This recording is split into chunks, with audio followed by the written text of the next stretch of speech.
Hi, Ma'am, Sir. I'm Jacqueline Balaba, 39 years old, married, 3 kids, 2 boys and 1 girl. Their ages are 15 years old, 16 years old, and 20 years old. My educational attainment, I am undergraduate of Bachelor of Secondary Education, major in English.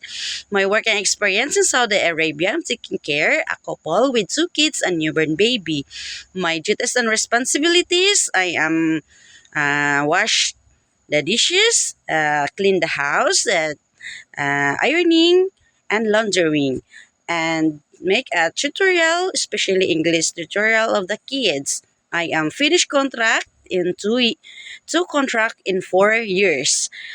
And on Hong Kong, I am taking care a couple with 1 boy, 2 years and a half, and a dog. And I'm taking care the baby, feed him, bath him, and sending school, and also making a tutorial, especially English.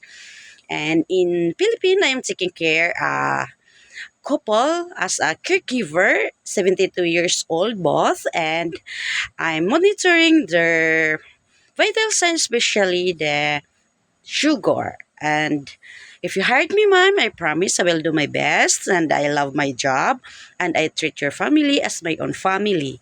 God bless you, ma'am, and thank you.